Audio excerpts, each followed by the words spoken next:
Vamos lá, estamos na última mensagem da série sobre Colossenses, redescobrindo a liberdade cristã.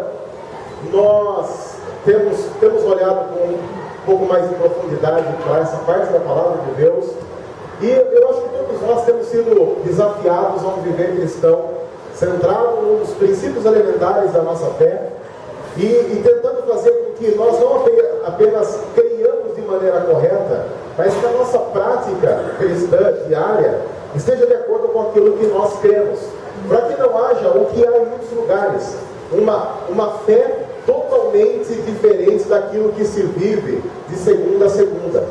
Porque quando isso acontece, aquilo que nós celebramos no domingo à noite é completamente diferente da forma como nós vivemos na segunda-feira. Como se o domingo à noite fosse uma parte totalmente fora de todo o esquema do restante da semana. Para pessoas que não conseguem juntar a fé cristã, aquilo que crê com aquilo que vive, momento como esse, um momento de culto, é um momento totalmente à parte de tudo. Quantas vezes você já deve ter ouvido assim: gente, nós vamos começar o culto, então a primeira coisa, esqueça das coisas que ficaram lá fora. Como assim? O que eu devo esquecer que ficou lá fora? Como se aqui, olha, agora é um momento à parte, nós vamos entrar em estado alfa, sei lá, começa a tocar Enya, e aí a gente entra num estado espiritual, e aí acaba o culto, alguém fala assim: bom, vamos voltar para a vida normal agora, gente. Para essas pessoas, a vida espiritual é só um domingo à noite. Como nós temos visto na carta que Paulo escreveu aos Colossenses, na primeira parte, ele lembrou os irmãos daquela igreja no que eles devem crer. Ele falou muito profundamente sobre o Evangelho, ele falou sobre graça, e ele disse claramente para aqueles irmãos: vocês devem viver a vida baseada na fé daquilo que Jesus já realizou na cruz. Não naquilo que vocês fazem, mas naquilo que Deus já fez. E aí, na segunda parte da carta, ele diz: bom, se vocês creem nisso, creem que Deus já realizou todas as coisas na cruz, então vocês precisam agora viver de uma maneira condizente com aquilo que Deus pede de mim e pede de vocês. Ele falou do relacionamento com Deus, ele falou do relacionamento com o próximo, e agora ele vai para a família. Então, se você está aqui hoje e você é pai, mãe, marido, esposa, filho, filha, essa mensagem vai começar diretamente para você. Eu espero que mais uma vez você não se ofenda pelo fato de eu estar falando sim com você. Como nós temos combinado aqui, nada disso é indireta, é tudo direto mesmo. Então, se você sentir assim: eu senti que foi uma indireta para mim. Não foi direta. Nós apenas não vamos citar o seu nome para você não ficar tão constrangido assim. Mas se você quiser que a gente cite o seu nome, você levanta a mão e fala: sou eu que estou falando. Você pode vir, dar um testemunho, confessar pecado, não tem problema nenhum, ok? Combinado assim? Então não precisa ficar bravo, assim: ele está falando isso só porque ele sabe daquilo. Claro, se eu não soubesse, eu não falava. Como eu sei, eu falo. A gente vai dando essas indiretas para consertar a nossa vida diante de Deus, ok? Lembrando que essa mensagem tem que começar atingindo aqui, para atingir aí, atingir todos nós como corpo. Então aquele que prega não é isento de ter que receber essa mensagem transformadora para a própria vida. Combinado assim? Ok? A gente vai começar com uma parte complicada, então vamos combinar o seguinte: irmãs, antes de vocês quererem brigar comigo, deixe chegar até o fim, tá bom? Combinado assim? Tá? Eu prometo que vai começar complicado para as irmãs, depois vai melhorar. Combinado? Tá bom, irmãs? Homens, não riam no começo. Vai começar bom para vocês, mas vai terminar muito ruim. Então não riam. Então vamos lá. Nós vamos começar em Colossenses 3, vamos até o final da carta hoje, ok? Mulheres, sujeitem-se a seus maridos, como convém a quem está no Senhor. Maridos, amem suas mulheres e não as tratem com amargura. Filhos, obedeçam a seus pais em tudo, pois isso agrada ao Senhor. Pais, não irritem seus filhos, para que eles não se desanimem. Vamos começar com as mulheres. O texto provavelmente é o texto mais querido pelas mulheres, pelas feministas mal casadas que não gostam de sexo, que geralmente feminista mal casada. ou não casada. É isso mesmo. Se você é irmã feminista que está assistindo, você é bem casada, você é a exceção que confirma a regra. Bom, dando continuidade a isso, a Bíblia diz que, não apenas aqui em Colossenses, mas em vários outros textos sobre a submissão feminina. O problema é que, no decorrer da história, a submissão feminina foi imposta às mulheres como escravidão, como falta de qualquer tipo de direito, como obediência cega, e em nenhum momento a Bíblia diz que a mulher deve se submeter cegamente ao marido em qualquer circunstância, aconteça o que acontecer. A Bíblia, quando trata do relacionamento familiar e da hierarquia da família, diz o seguinte: o marido é o líder espiritual da família. O marido, por ser o homem na casa, ele tem a responsabilidade espiritual de guiar a sua família de acordo com a vontade de Deus. Ele é o espelho da espiritualidade na família. Para quem devem olhar? A esposa e os filhos. Na espiritualidade cristã, séria, sincera e bíblica, a esposa e os filhos, ao olharem para o procedimento do marido com relação à sua vida espiritual, devem ser estimulados e conduzidos a uma vida cristã cada vez mais séria e comprometida com o Evangelho. Nesse sentido, a Bíblia diz para as mulheres: vocês têm uma submissão, que é incentivar a liderança espiritual dos seus maridos. A submissão cristã não está ligada a mulheres, obedeçam seus maridos em qualquer circunstância. Então, se ele falar para você, vai lavar a louça, você, como uma mulher cristã submissa, você faz o quê? Ah, sim, Senhor. Não é disso que a Bíblia está falando. A Bíblia não diz que a mulher não tem direitos. A Bíblia não diz que a mulher é uma escrava no lar. A Bíblia não diz que, se a mulher não ganha tanto quanto o marido, ela tem menos direito e menos palavra do que o marido. Não. A Bíblia parte do seguinte pressuposto: o marido cristão é o líder espiritual da sua casa. E a mulher vai trabalhar junto com esse marido para apoiá-lo nessa liderança espiritual, para incentivá-lo nessa liderança espiritual, para a honra e para a glória de Deus. Muitas mulheres não gostam da palavra auxiliadora, por exemplo, porque a Bíblia diz, em muitos casos, que a mulher é auxiliadora do marido. Muitas mulheres, inclusive cristãs, dizem o seguinte: quando se diz que a mulher é auxiliadora do marido, a Bíblia está rebaixando o papel da mulher. Mentira! Não se esqueça que um dos nomes dados na Bíblia ao Espírito Santo de Deus é auxiliador. Se uma mulher cristã parte do pressuposto que ser auxiliadora do marido é um rebaixamento do papel, seria como se essa mesma mulher cristã estivesse dizendo que Deus está se rebaixando ao fazer do Espírito Santo um auxiliador de cristãos e cristãs ao redor do mundo em todos os tempos. Veja, mulher, a sua submissão ao marido deve ser no sentido de incentivar a liderança espiritual dele, de apoiar a liderança espiritual dele.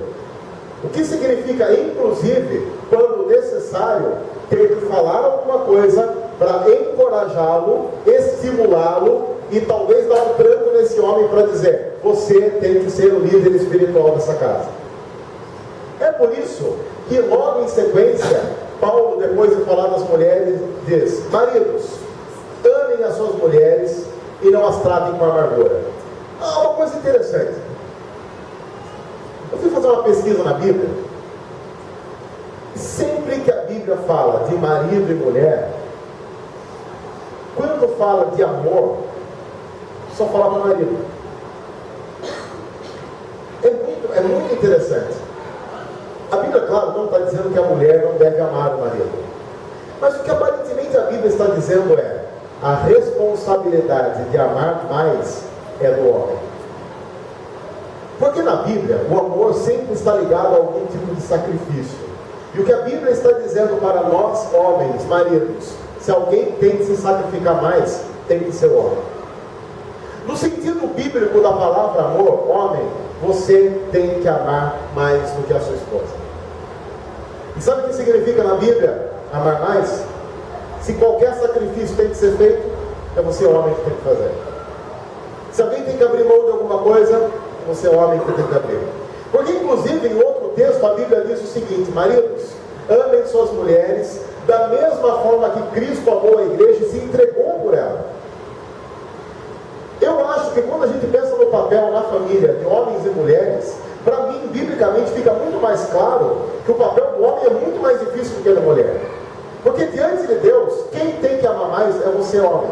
Então, homem, se a sua mulher não se sente mais amada do que ama, você não está cumprindo o seu papel de homem na família. E como eu disse na nossa reunião de casais, última reunião de casais, eu estou tendo a oportunidade fantástica que Deus me dá de poder repetir o que eu falei na última reunião de casais, e tendo a oportunidade fantástica, se você não veio porque está com medo de ouvir algumas coisas, você veio agora, vai ouvir, e olha que interessante, e você, mulher, vai poder cobrar do seu marido. Se você não ama mais, diante de Deus você está falhando no seu papel como homem. Você não é líder espiritual da sua família, você está fugindo ao papel determinado por Deus para você, e você, diante de Deus e diante de homens cristãos na história, é um fracasso e uma vergonha. Seria muito triste a gente chegar diante de Deus e falar: Deus, como homem, Deus falar: hã? Como o quê? Homem? Anjos, fica aqui. Fica aqui, Anjos. Escuta aqui que eu repete o que você falou. Não, eu como homem. Homem, você nunca foi homem, rapaz. Se você entrar no céu, você vai no máximo com o nome de Maria. A Bíblia diz que a gente vai receber um novo nome. Alguns homens vão receber nomes femininos, talvez representando o papel que eles exerceram durante a sua vida toda. Seu nome agora é Jéssica. Jéssica, imagine você a eternidade tendo que viver um novo nome de acordo com as funções. É mais ou menos assim: você já está acostumado a ser Jéssica. Entra, minha filha. Aí você entra, você encontra o pessoal do juntamento lá. Aí, como é que estão? Por que não? Não vai Jéssica. Como assim? Tem que é, né? Eu amava a minha esposa, não era o homem na casa, sempre ela que se sacrificou. Depois, deixa eu emendar com outra coisa que Paulo já fala. Ele diz: filhos, obedeçam aos seus pais em tudo, e pais, não irritem os seus filhos, para que eles não desanimem. Porque Paulo sabe muito bem que quando pais não desenvolvem bem o seu papel, eles desanimam o filho, porque o filho precisa de alguém para se espelhar. Deixa eu fazer eu recebi um e-mail essa semana, porque funciona assim, ó. Tudo que acontece na sala das crianças, que está acontecendo agora, vai para um relatório enviado para todos os professores e líderes do Ministério de Ensino, tanto na parte infantil como geral. Isso significa dizer que o relatório do que acontece na sala das crianças, eu também recebo durante a semana. Eu leio as informações ali do que acontece, o que as crianças fizeram, e essa semana passada, eu recebi um e-mail que me assustou um pouco. Eu quero compartilhar o teor do e-mail, que eu não vou dizer que foi o jovem que escreveu, para ninguém aqui ficar bravo com ele, mas assim, o Job fez uma dinâmica sobre a importância da Bíblia com as crianças, 14 crianças. Havia 14 crianças semana passada na sala aqui da Junta Kids. São crianças que estão aqui, trazidas pelos seus pais, que estão ouvindo sobre a fé cristã domingo após domingo. Homens que estão descobrindo o seu papel de líderes no lar. Aí então o Job, na esperança de ouvir uma resposta animadora, perguntou para as crianças quantas liam a Bíblia em casa com o papai. Quantas responderam? 4 crianças. De 14, 4, Neto, porcentagem rapidinho. Vamos, Neto. 14, 4, 20, 30, 30%. Mais ou menos 30% dos pais dessa igreja leem a Bíblia com seus filhos. Pais, parabéns. Nós, dessa comunidade, estamos orgulhosos de vocês. orgulhosos da possibilidade de, quem sabe um dia, o filho de vocês ir para o inferno e vocês terem parcela de culpa? Parabéns. Pai, deixa eu dizer uma coisa para você. O tempo que você não investe no seu filho, qualquer sem vergonha que quiser levá-lo para o mau caminho vai investir com prazer. É inadmissível que você, como pai, não leia a Bíblia com o seu filho. Foi a primeira vez que eu li um e-mail da comunidade que eu pastoreio e pensei seriamente, alguma coisa está errada com a comunidade que eu pastoreio. Ou eu nunca toquei nesse assunto, ou sinceramente nós precisamos parar agora e repensar muita coisa. Porque eu não consigo imaginar, com o mínimo de seriedade possível, que você como pai, ouvindo sobre a responsabilidade cristã que você tem de educar o seu filho, educar a sua filha, como líder espiritual da sua família, chega em casa e não leia a Bíblia com ele. E isso não ficou claro apenas para nós agora, porque o seu filho teve que responder que você não lê a Bíblia com ele diante de algumas crianças que disseram que o pai faz isso. Que mensagem você acha que o seu filho e a sua filha indiretamente recebeu no domingo passado? Que o meu pai não faz aquilo que ele deveria fazer. E todas as pessoas sabem que quando um filho descobre que o pai não assume os seus compromissos espirituais, o filho será totalmente tentado a não cumpri-los também, porque ele tem exemplo. É inadmissível nós fazermos parte de uma comunidade e quem puxa a oração em casa é a mãe. Não. Nessa comunidade quem tem que puxar a oração em casa é o pai. Ele é o líder espiritual. Assim eu quero dar algumas dicas para você, pai, ter mais tempo para ler a Bíblia com seu filho. Primeiro, menos videogame. Eu não estou pedindo para você abrir mão de todas as fases de um jogo importante, como, sei lá, qualquer jogo que você. Mas talvez as crianças, olha que coisa interessante, as crianças não têm um poder de concentração tão grande. O que significa dizer que o seu filho talvez precise só de 5 minutos. Então você faz o seguinte, você não precisa jogar fora o videogame, você dá um stop nele. O videogame, graças a Deus, a ação do Espírito Santo, ele tem um negócio chamado pause. Você aperta ali, você tem o save, quer dizer, tem evangélico o negócio. É o save, ele salva. Você olha no save, você fala, evangelho, meu filho, você dá um save ali, vai lá, 5 minutinhos. Eu garanto para você, não dói. Não dói. Então menos videogame. Se eu tiver que falar para pais menos GNT, eu vou parar a delegação agora e vou embora para casa.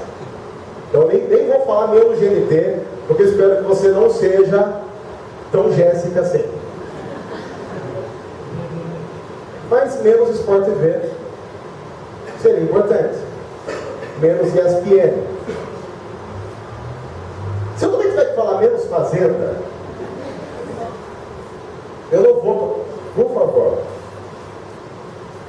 Outra coisa importante, desculpa dizer isso com todas as letras, coce menos o seu pé sentado no sofá e leia mais a Bíblia com seu filho.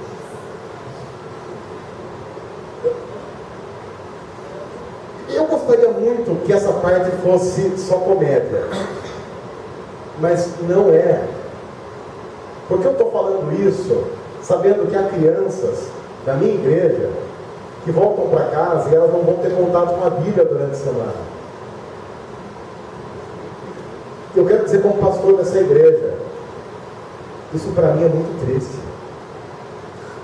Porque uma das coisas que nós primamos desde o começo da plantação dessa igreja foi uma liderança masculina forte como referencial restaurador do papel do homem na sociedade. E aí eu descubro que só 30% dos meus pais e homens cumprem o seu papel de líder espiritual com os filhos. A esposa, então, uma vez eu fiz uma pergunta que depois me criticaram durante a semana, foi o seguinte: quando a sua esposa e seu filho olham para você, eles lembram de quem? Se não for um pouco de Jesus, você é uma vergonha de homem.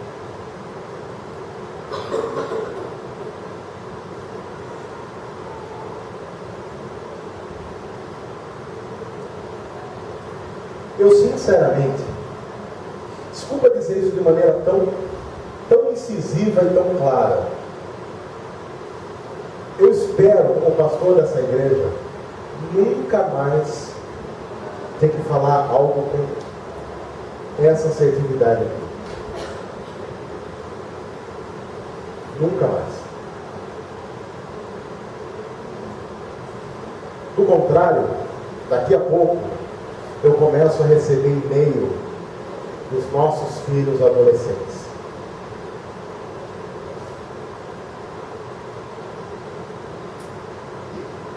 Do contrário, como pastor, isso acontece em muitos lugares.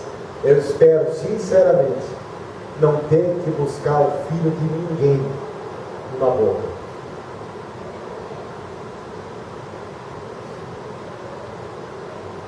Na conferência no CTP na semana passada, depois de ter falado algumas coisas, o Senhor chegou perto de mim e disse assim: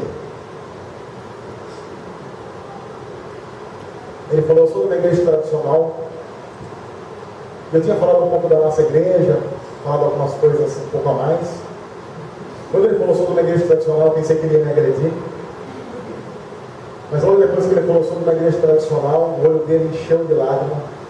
E ele falou assim: faz 4 anos, que eu não sei onde está meu filho. Porque ele se envolveu com drogas. Eu não sei onde está meu filho há 4 anos. E eu vou orar, ele disse, para que esse meu filho encontre uma igreja como a sua.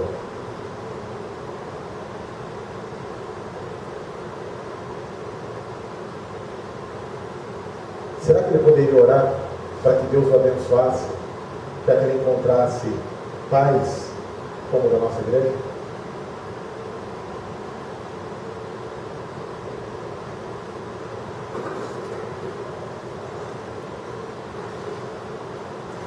Escravos, o texto continua, escravos, obedeçam em tudo a seus senhores terrenos, não somente para agradar os homens quando eles estão observando, mas com sinceridade de coração, pelo fato de vocês temerem ao Senhor. Tudo que fizerem, façam de todo o coração, como para o Senhor e não para o homem, sabendo que receberão do Senhor a recompensa da herança. É a Cristo Senhor que vocês estão servindo. Quem cometer injustiça receberá de volta injustiça, e não haverá exceção para ninguém. Senhores, deem a seus escravos o que é justo e direito, sabendo que vocês também têm um Senhor no céu. Essa é uma parte considerada complicada, porque é uma parte que, quando nós lemos a primeira vez, parece que Paulo inclusive incentiva a escravidão, dizendo, olha, se você é escravo, obedeça ao seu Senhor. Para nós fica assim, como assim que Paulo está dizendo isso? O escravo deve obedecer ao Senhor? Mas algumas considerações têm que ser feitas. Você tem que lembrar que Paulo está pedindo para que os seus senhores tratem os seus escravos com justiça.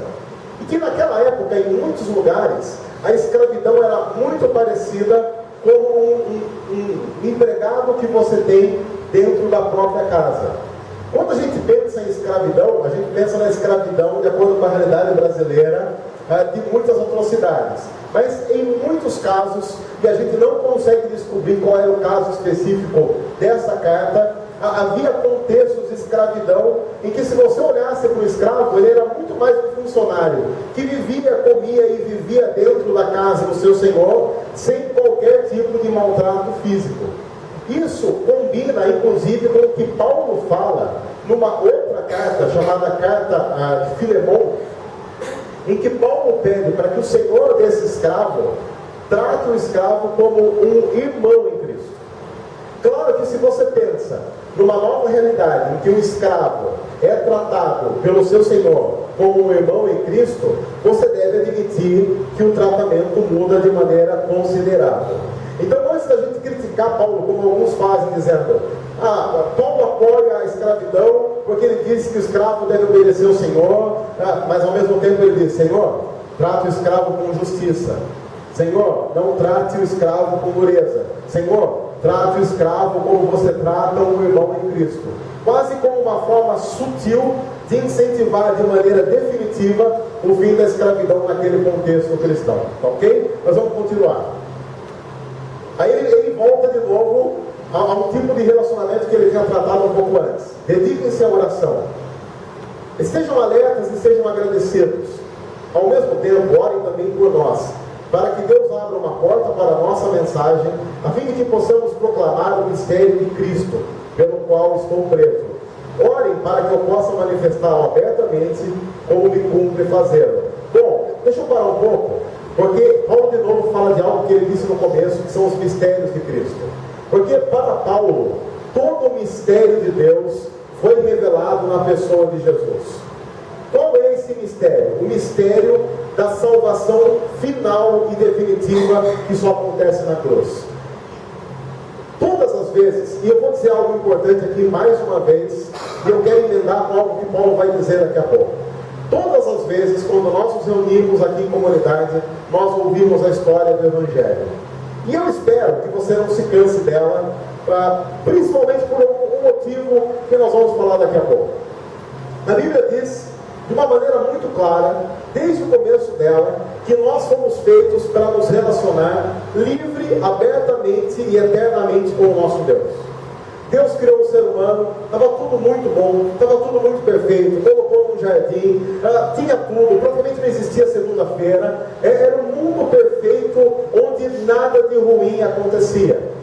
Deus colocou no meio daquele jardim uma árvore, a árvore do conhecimento do bem e do mal, e disse para Adão e para Eva, nossos pais: não comam dessa árvore, porque se vocês comerem, vocês vão morrer.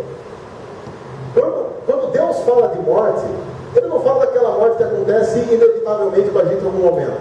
Ele fala dessa morte, mas Ele fala de uma morte pior, que é a morte eterna, o fato de nós sermos mandados para o inferno. Uma total ruptura com o nosso Deus. Aí Adão e Eva estavam lá, tudo tranquilo, tudo bem, até que Eva conversou com a cobra. Homens, desde o começo nós temos um problema. Nós não nos posicionamos como homem. Porque Deus tinha dito claramente que Adão era o líder daquela coisa toda. Eva estava desprotegida, conversando com a serpente, totalmente fora da liderança daquele que deveria estar cuidando dela. O que aconteceu? O ser humano resolveu desobedecer a Deus. Você não pode se esquecer que Deus é justo. E se Ele é justo, se Ele disse que faria alguma coisa, Ele tem que fazer. Se um juiz diz para você que há uma pena para tal crime, quando o crime é cometido, a pena tem que existir. E a partir de então, o ser humano optou pela ruptura, pecou, fez o que era contrário à vontade de Deus, e ele morreu. Ele morreu fisicamente e morreu espiritualmente, morte eterna, inferno. É por isso que, como consequência do amor que Deus sempre sentiu pelo ser humano, Ele resolve enviar o seu Filho para fazer algo fantástico. A Bíblia diz que Deus manda o seu Filho, Ele nasce de uma virgem, Ele não vem de uma linhagem humana, para que o pecado não entre de maneira automática nele. Ele tem um nascimento miraculoso, um nascimento virginal. E a Bíblia diz então que Ele é colocado numa cruz, o próprio Filho de Deus, perfeito, sem pecado, e ali então há uma transferência. Todo o nosso pecado, todo, qualquer que você possa imaginar, passado, presente, futuro, é imputado, é colocado sobre Jesus. Aquele que não tinha pecado foi feito pecado no meu e no seu lugar. Todo o nosso pecado foi colocado sobre Ele. Porque lembre-se, havia uma dívida que precisava ser paga. Quando Jesus assume, Ele diz: eu pago essa dívida. Está pago, está consumado. Não há mais dívida. Ele morre em nosso lugar. Quando Deus olha para aquele sacrifício, aceita aquele sacrifício, recebe aquele sacrifício como um sacrifício suficiente para a minha e para a sua salvação. Então há a ressurreição, porque lembre-se, a consequência do pecado era a morte. Se não há mais pecado, porque o pecado foi pago, a dívida foi zerada, agora não há mais morte que possa segurar esse cara, ele ressuscita. E a Bíblia diz que ele recebe de volta a vida, e automaticamente nós recebemos também de volta a vida e a possibilidade de eternamente vivermos com o nosso Deus. O que é necessário fazer? É necessário que pela fé nos submetamos a Cristo, que nós confessemos que Ele é o Senhor, e aí nós, de maneira graciosa, de graça, recebemos de volta aquela condição que nós havíamos perdido lá no Éden, de um relacionamento pleno com Deus, única e exclusivamente através de Jesus. Essa é a história. Você ouve essa história domingo após domingo aqui nessa comunidade. Volte para o texto. Sejam sábios no procedimento com os de fora. Aproveitem ao máximo todas as oportunidades. O seu falar seja sempre agradável e temperado com sal, para que saibam como responder a cada um. Vamos falar um pouco de missão? Deixa eu falar um pouco de missão. Eu quero começar perguntando o seguinte: com quantas pessoas você tem compartilhado esse evangelho? Quantas? Sempre que eu faço essa pergunta, durante a semana eu tenho que responder algumas outras perguntas que eu vou adiantar já, para não ter que respondê-las de novo nessa semana, para que eu possa responder outros e-mails um pouco mais profundos. Que são alguns argumentos que eu levantei para não pregar. Vamos lá, argumentos para não pregar. Primeiro argumento: eu não sei falar. O pior é que a pessoa que usa o argumento de eu não sei falar, ela fala isso falando. O que por si só, sabe, eu não prego porque eu não sei falar. Guarda esse argumento, que daqui a pouco nós vamos falar um pouco sobre ele. Esse é o primeiro argumento. Segundo argumento: eu não consigo lembrar de todas as coisas da Bíblia. Nem eu. Nem o Papa.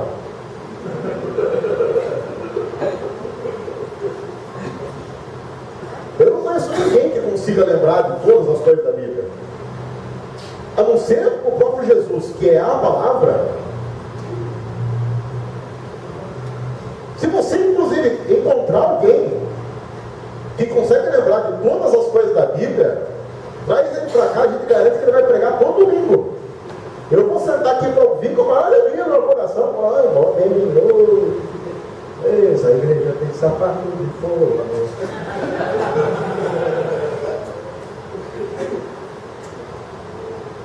Mentira. Mentira. Que nós não temos é interesse. Porque quando nós gostamos de alguma coisa, nós aprendemos tudo sobre aquilo que nós gostamos. Tudo. Eu nem vou muito longe. Se eu perguntar para a maioria dos homens, desculpa homens, mas hoje está complicado mesmo, eu sei. Mas se eu perguntar para a maioria dos homens aqui, sem ter que olhar em qualquer celular, quais foram os resultados dos jogos de hoje à tarde? A maioria aqui vai saber dizer: não, porque fulano jogou com fulano, um gol de fulano, um gol com o Vasco, cruzou daqui, veio para cá.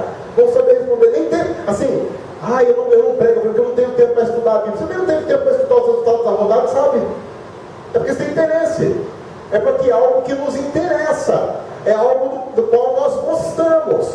Como nós temos interesse e gostamos, nós sabemos. É igual acontece na escola. Que matéria que você gostava? Eu gostava de matemática. Então você é bom em matemática. Agora, se você não gostava de geografia, você é péssimo em geografia. Você tem que fazer um esforço enorme para lembrar, porque você não gosta. O argumento de quem não sabe pregar o Evangelho é ruim, porque ele demonstra falta de interesse de gostar do Evangelho. Que é mais ou menos assim: vamos falar sobre o Corinthians? Uhul! Vamos falar sobre qualquer coisa? Vamos falar sobre Jesus? Vamos lá. Assim eu gostaria que você tentasse lembrar intensidade, paixão, seu conhecimento sobre personagens, regras, enredos, etc. Primeira coisa: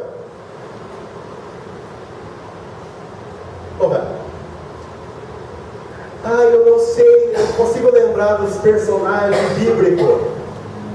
Quem é Félix? Deixa eu dizer uma coisa, não está na Bíblia, mas você sabe quem é Félix. Diz aí outros personagens. Eu não consigo lembrar porque eu li há muito tempo. Quem é a Viúva Porcina? Sabe quem é a Viúva Porcina? Sabe? Você sabe quem era a atriz que fazia, não sabe? Você sabe com quem ela era casada na novela, não sabe? Você sabe qual era o nome do marido dela na novela, não sabe? Você sabe quem fazia o marido dela na novela? Quem é o ator, não sabe? Você sabe qual era o trejeito dele na novela? Sabe também? Mas faz tanto tempo. Essa novela foi em 85. 95. 2005. Quase 30 anos, 29, 28 anos. 28 anos. Você se lembra? Sabe por que você se lembra? Porque você gostou daquilo. Aquilo foi legal, mexeu com a sua vida. Se eu perguntar para você como é que foi o final de Mulheres Apaixonadas, se você assistiu igual as novelas, você sabe dizer. Como é que foi o final de Avenida Brasil? Você sabe dizer.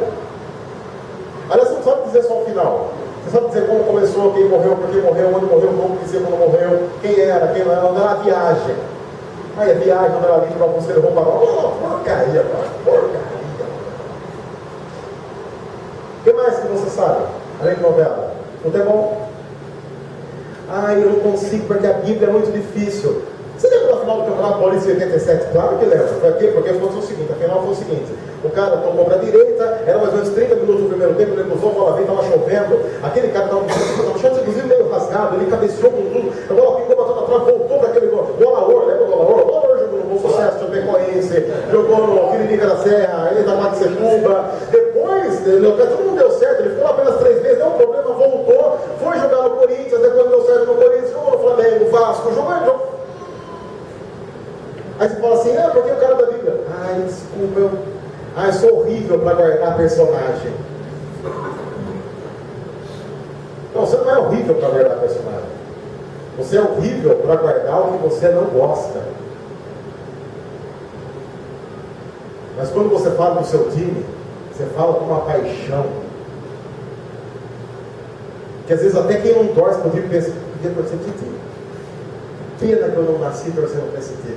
Olha. Outra coisa. Candy Crush. Tá bom. Candy Crush. Eu peguei tanto de Candy Crush, podia ser Farmville, podia ser Facebook, né? Pode ser qualquer coisa. Porque também, sabe, Marquinhos, eu não tenho tempo para ler a Bíblia. Lógico que não. Seu tempo é pessimamente empregado. Até me espanta ter tempo para respirar. Tem um vídeo do cara falando com a esposa, para dar uma musiquinha, perdi minha namorada com Candy Crush. Outra coisa, que você também tem tempo e paixão. Vida dos outros. Você não sabe nada da vida do vizinho, sabe, né? Onde chegou, com quem chegou, com quem está transando. Menina, transando, todo mundo tá transando essa menina. Não, tá transando? Até não tem. 1h37 da manhã. Eu muitas vezes que ela está dormindo. Se não está dormindo, está sem sono, não tem a Bíblia. Vai me ficar olhando para a vizinha? Ou está com alguma tara reprimida? Mas tem mais.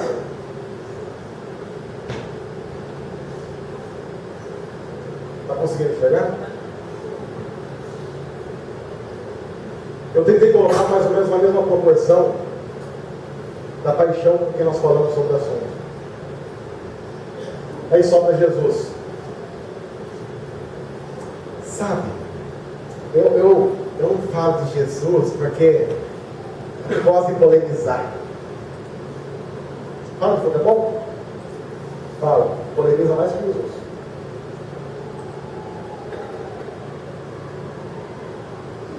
Bem mais. Eu não gosto porque às vezes ele fala de Jesus, gera um mal-estar. Aí passou mal e eu isso. Tá louco? Que argumento idiota é esse? Na verdade, a gente não fala porque a gente não se interessa, não tem paixão pelo negócio. O problema de Jesus é que ele não ocupa o primeiro lugar na nossa vida. E se Jesus não ocupa o primeiro lugar na nossa vida, ele não ocupa lugar nenhum. Porque o único lugar possível de Jesus ocupar na vida de uma pessoa é o primeiro lugar. Qualquer outro lugar ele não ocupa, porque ele não faz troca, ele não faz concessão. Jesus não vai ocupar nenhum lugar na sua vida se ele tiver que ser o segundo lugar da sua vida. Nenhum. Ele não vai fazer isso. Não vai. Ou é tudo, ou é nada. Não há meio termo. Não há concessões possíveis no cristianismo. Ou a vida é devotada a Ele, ou nada feito.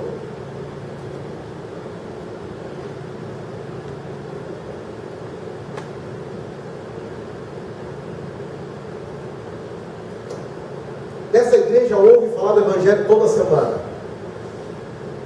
Eu quero ouvir falar do Evangelho de novo. Amanhã você vai assistir capítulo de novela de novo. Vai ter jogo de futebol quarta-feira de novo. Vai ter Candy Crush hoje à noite de novo. Vai ter Vida dos Outros daqui a pouco de novo. E nada disso morreu por você na cruz. Nada disso. Não imaginou? Porque algumas coisas a gente tem que dizer, e quando a gente diz isso, o pessoal fala que nossa, que no céu não vai ser tão legal. No céu não vai ter futebol. No céu não vai ter Candy Crush. Desculpa dizer isso, não vai ter. E no céu acho que não vai ter nem iPad.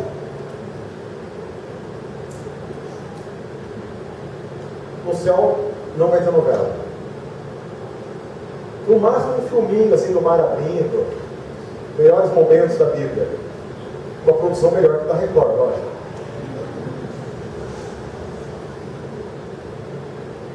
Sabe o que vai ter eternamente no céu? Jesus. Por isso eu quero dizer um negócio para você. Se você não gosta dele e não se apaixona por ele agora, o céu não vai ser um bom lugar para você. Porque você vai ter que aguentar o cara eternamente e ele vai ser o centro das atenções. Se ele não é o centro da sua vida hoje, o céu vai ser um lugar muito chato para você. E Deus não vai fazer esse mal com você. Talvez o inferno tenha, tá bom. Talvez tenha aquele depois. Mas é um pouco quente o evangelho. Ai, mesmo assim alguém vai jogar. Ai, quem vem? O fato da gente não pregar não tem a ver com incapacidade. Tem a ver com interesse. E se você não está envolvido na pregação do Evangelho com pessoas que você conhece, nós temos um problema muito sério. Muito sério. Bom, a carta está terminando. Agora a parte tranquila, viu, gente? Não pode. Porque a parte chata terminou. Agora vem a parte final da carta. Na parte final da carta, Paulo apenas vai dar uns abraços, mandar um salve para a galera aí. Então é a parte que a gente vai ler agora. É a parte final do salve. Manda um abraço aí para fulano, por aí vai. Tem uns nomes estranhos também, você não põe no filho, tá?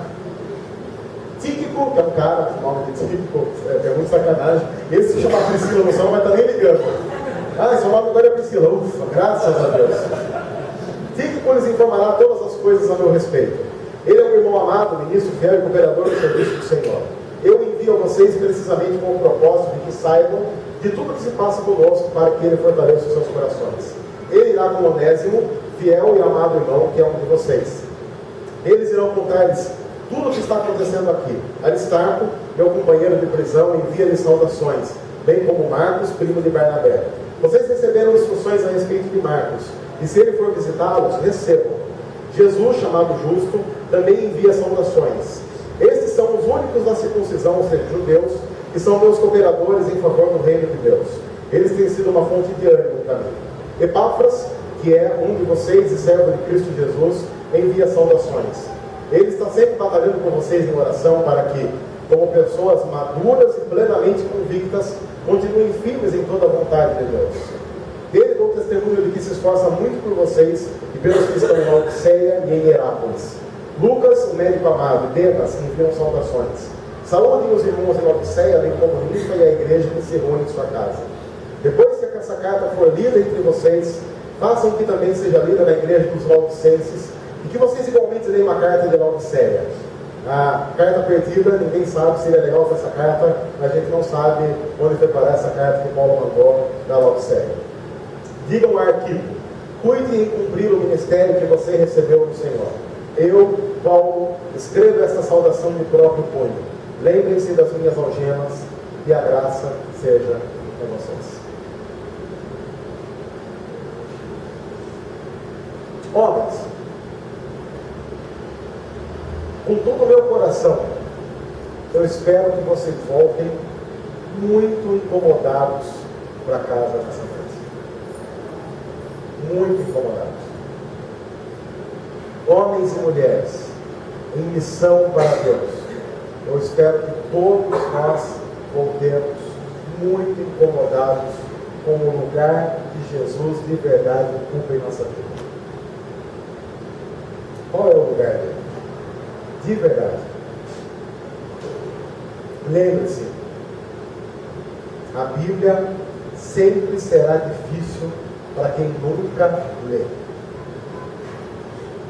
Assim como se eu amanhã sentar para assistir alguma novela, eu também vou ter muita dificuldade em saber quem é quem, em saber o nome dos personagens, mas se eu assistir a semana inteira, no domingo que vem eu já consigo vir aqui e falar quem é, quem não é, o que faz e o que não faz. Quem sabe fazer isso com a Bíblia essa semana? Eu garanto que você vai descobrir histórias que você não vai se esquecer delas. Mas para que isso aconteça, é necessário que você reorganize suas prioridades. Para a glória de Deus. Para que a cruz seja o centro. Para que Cristo seja o centro.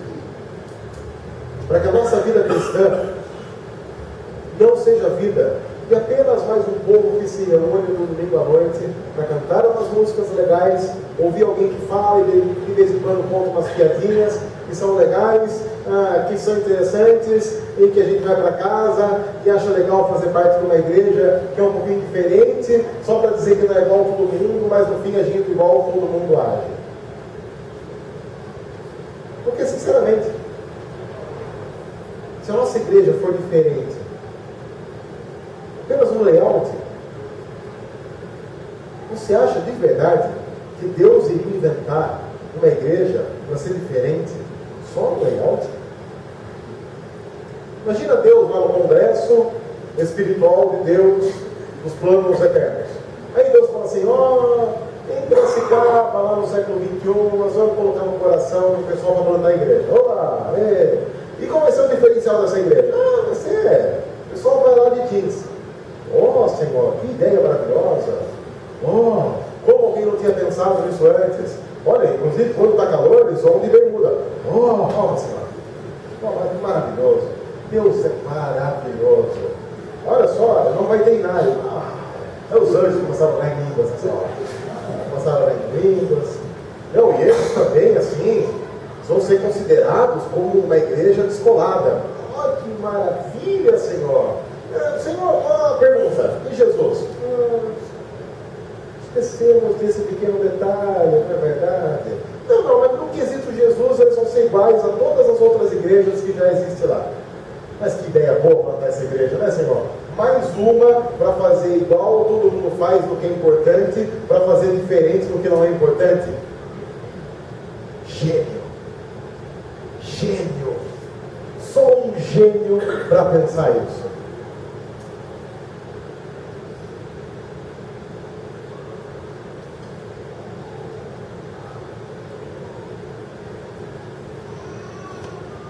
Já imaginou?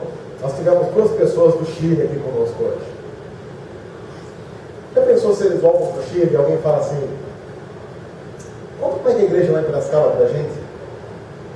Eles falam assim de nós: a igreja lá em Piracicaba é assim, eles têm aqui bancada, pessoal jovem, pessoal descolado, eles vão muito tranquilos lá.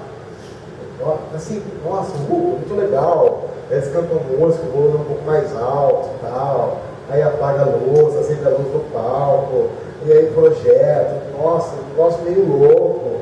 E fala assim, mas o amor deles por Jesus? Não, mas Jesus é igual a todo mundo. Então, mas, nossa, olha que bancada. Nossa, que legal. Mas e Jesus? Não, Deus não sabe, mas...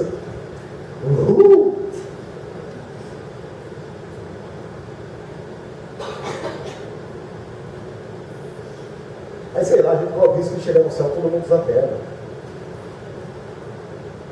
Vai que o diferencial tem que ser Jesus. Eu quero pedir como pastor dessa comunidade para encerrar essa série de mensagens. Se você não está em missão de pregar o Evangelho em qualquer lugar, em toda situação, você não compreendeu a missão. Você precisa ter compreender. Urgente para a glória de Deus. E aí sim, a gente pode terminar dizendo como Paulo disse há muito tempo atrás: a graça seja com vocês. Amém. Senhor, dá-nos a capacidade de viver para a glória do Senhor. Puro, verdadeiro Evangelho de Cristo Jesus. Senhor, abençoa essa igreja para que o diferencial dela seja Jesus. O Evangelho, a Tua Palavra. Senhor, não permita que a nossa igreja seja conhecida pelas características que usamos como contextualização da mensagem, mas que ela seja conhecida pela mensagem. Que a contextualização, o nosso jeito, o que nós fazemos para sermos despojados, seja apenas uma facilidade gerada para o que importa, que é Jesus. O Evangelho, a pregação, a transformação de vidas para a honra e glória do Senhor, de pessoas vivendo de maneira diferente, pregando o Evangelho para a glória do Teu nome. Para que ao olhar para essa igreja, as pessoas vejam o Senhor e não apenas a igreja. Que a igreja seja a igreja em missão para a glória do Senhor. Nós pedimos que seja assim, em nome de Jesus. O real motivo, o nome verdadeiro, digno de todo louvor, de toda adoração. Amém.